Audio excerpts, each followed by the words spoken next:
Com certeza. Muito querido no estado, no Maranhão, tem crescido muito nos últimos anos. E a gente tem o prazer de recebê-lo hoje aqui no Bom Dia para conversar sobre, principalmente, a atuação dele em relação à pandemia, que foi tão importante desde o início.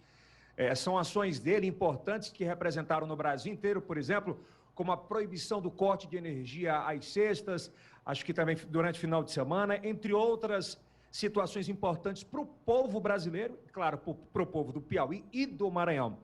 Senador, tem sido de muito trabalho, né? Trabalho cansativo, o senhor tem sido presença marcante em todas as sessões presenciais, principalmente, nesse momento tão importante que vive o Brasil em relação ao auxílio emergencial. Como é que tem sido essa luta pelo povo maranhense, pelo povo brasileiro? Leidson, todos os telespectadores do Bom Dia Meio Norte, primeiro meu bom dia e toda a minha solidariedade às famílias enlutadas, às pessoas que perderam entes, amigos, pessoas queridas nessa guerra contra esse inimigo invisível que é a Covid-19. O Brasil já completou um ano de muita tragédia, de muito tempo difícil. Nós, em fevereiro do ano passado, foi registrado oficialmente no Brasil o primeiro caso do Covid-19. E de lá para cá, o mundo todo, ou pelo menos as principais nações, se prepararam para o que estava por vir.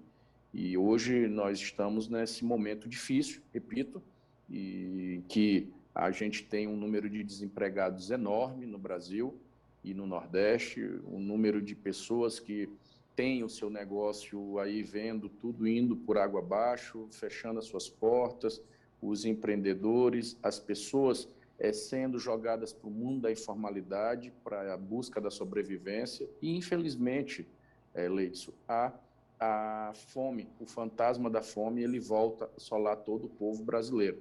Então, nós aqui no Senado Federal temos tido essa preocupação de atuar justamente aonde se precisa e o que precisa de verdade fazer, que é agir para tentar diminuir o impacto dessa falta de planejamento e da falta, por que não dizer, de ação concreta do governo como um todo para que pudesse enfrentar essa situação. Hoje, senador, você pega qualquer país do mundo, como, por exemplo, os Estados Unidos, quando começou a pandemia, eles fizeram um grande pacotão, um pacotão trilionário, onde se tratava desde do trabalhador, o informal, até os empresários. E com isso eles fizeram todo um planejamento até para comprar vacina. Hoje, no Brasil, você ainda está aí nesse dilema de vacinar as pessoas ainda acima de 60 anos. O povo mais leigo pode se perguntar assim, senador, diz, olha, mas os Estados Unidos é uma grande potência, tem muito dinheiro, dava para ter sido feito isso no Brasil se houvesse planejamento lá atrás, senador? A grande potência é o Brasil, nós temos o SUS, o Sistema Único Brasileiro é uma referência em todo o mundo. Quando nós tivemos aí o surto da HN1, quando tivemos outros surtos, sempre nós fomos referência para que pudesse chegar em todos os rincões, em todos os cantos do Brasil, do Iapoque ao Chuí.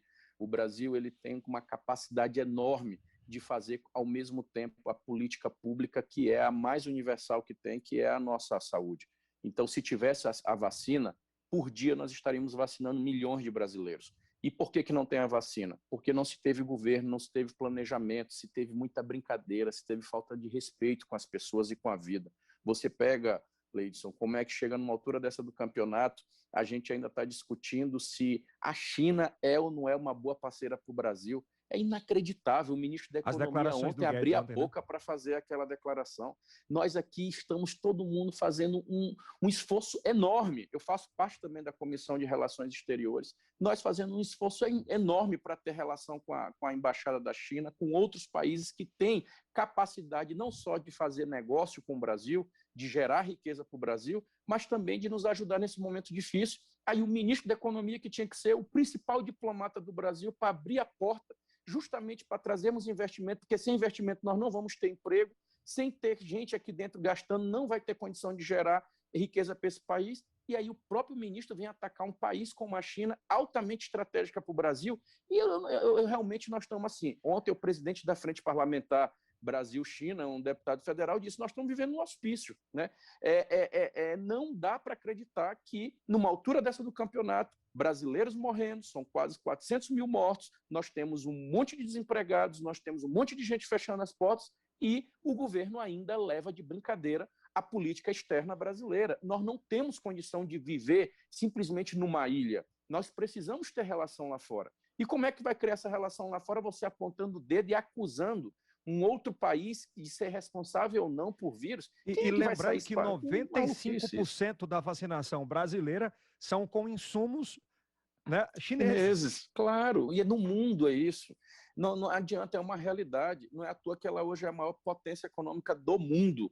Se vamos discutir isso estrategicamente, eu concordo. Então vamos discutir para o futuro. Primeiro, senhor Paulo Guedes, não vamos cortar dinheiro para a educação, porque você quer discutir independência do Brasil, então não dá para discutir independência do Brasil cortando dinheiro da educação, cortando dinheiro da nossa ciência.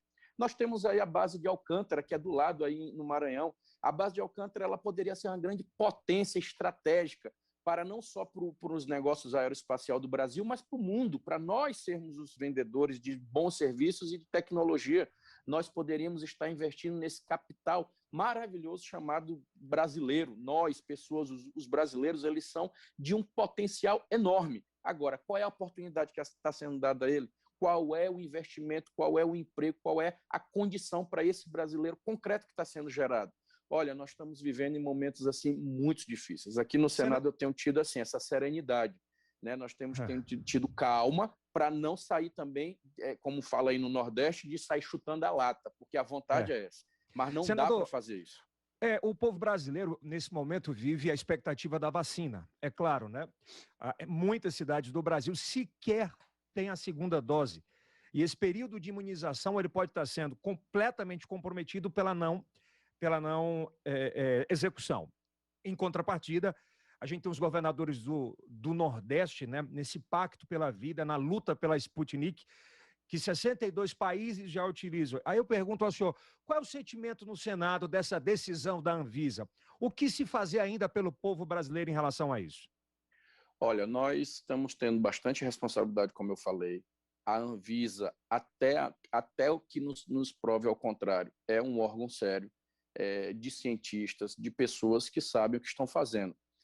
Um grande erro que aqui no Brasil se cometeu foi político ficar dando pitaco na saúde. Está errado isso, tá? Presidente, governador, prefeito, senador, deputado não tem que estar com caixa de remédio dizendo o que é bom para a população, não. Quem diz o que é bom é a ciência. É para isso que eles estudaram e é para isso que eles estão pesquisando. Então, enquanto a ciência ela disser o caminho correto, nós estaremos enfrentando. Então, neste caso aqui, hoje no Senado, pelo menos o sentimento que eu começo a perceber dos colegas, não é a marca da vacina e não é de onde ela veio, é ter a vacina. Então, as que já estão homologadas, por que não tem quantidade?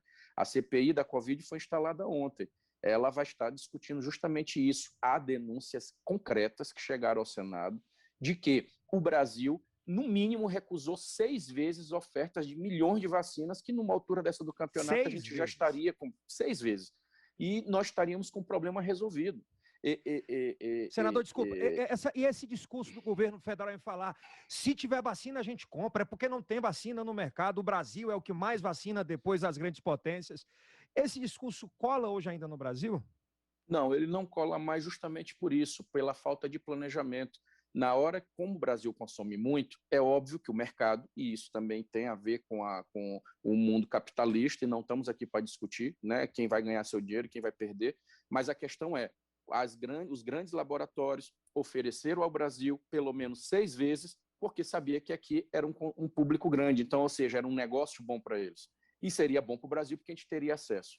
Quando o Brasil diz não, eles vão vender logo para as outras pontas, vão vender logo para os outros países. E foi o que aconteceu. Agora o Brasil está correndo atrás do prejuízo. Repito, o Senado tem feito esforço enorme com as embaixadas dos grandes países, tentando manter as relações diplomáticas. Tiramos aquele maluco que estava aqui no Ministério das Relações Exteriores, o Ernesto, porque para mim não tem outra termologia, nomenclatura, né? Não nomenclatura, porque não é possível achar que a casa que produz os maiores quadros de relações exteriores do Brasil, os diplomatas que são preparadíssimos nesse país, o chefe deles é o que fazia aquela lambança, arrumando confusão com todos os países e confusão com todo mundo, achando que aquilo ali seria um curral ideológico da sua facção que ele queria agradar. Então, assim, não dá para a gente fazer graça num momento desse. Vacina é vacina, salva a vida. Você vai agora em qualquer farmácia dos Estados Unidos, qualquer pessoa a partir dos 18 anos já pode vacinar. 16 qualquer já. pessoa.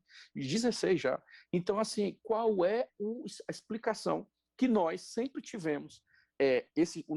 Repito, o SUS sempre tivemos expertise em vacinação em todas Referência as mundial. pontas. Referência mundial, você vai estar lá na Amazônia e, ao mesmo tempo, lá no centro de São Paulo ou do Piauí, a gente está com a vacina chegando ao mesmo tempo. E agora, por falta de insumo, por falta de planejamento, nós não conseguimos ainda sequer chegar na casa dos 50, ainda estamos vacinando os 60 para cima. A expectativa de vacinação, e eu queria entrar rapidinho nesse... A gente sabe que o comércio, ele é altamente atingido na faixa etária de 18 até 45, 50 anos, o comércio atual. A população ativa econômica, né? Se fala na vacinação para 40 anos em novembro. Absurdo, né? Assim, enquanto isso, as pessoas não produzem, não trabalham e o empreendedor cada vez mais sofre. Essa medida provisória número 1045/2021, que institui a possibilidade na redução de jornada de trabalho e salário, ela é importante nesse momento, senador? Olha, o governo tentou fazer isso o ano passado. E aí, quando não há honestidade na relação com a sociedade e com o Congresso, tudo para nós é pé atrás. Primeiro, quando se trata de retirada de direito conquistado, ele não parece ser estratégia para enfrentar uma pandemia, e sim a estratégia, não sei se você se lembra daquele vídeo que vazou do presidente da República com os seus ministros, falando todas aquelas palavras de baixo calão, toda aquela confusão. Lembra que o ministro do Meio Ambiente, o Salles, disse naquele momento: vamos aproveitar essa pandemia para abrir a porteira e poder passar o que tiver que passar?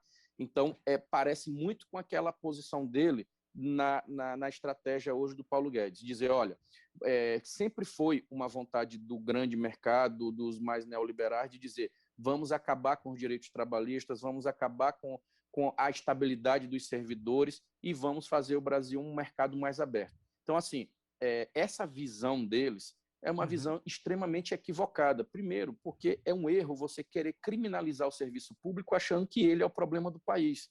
A forma de você tratar ou de melhorar a legislação, ela tem que acontecer, mas não no momento de crise, muito menos através de medida provisória.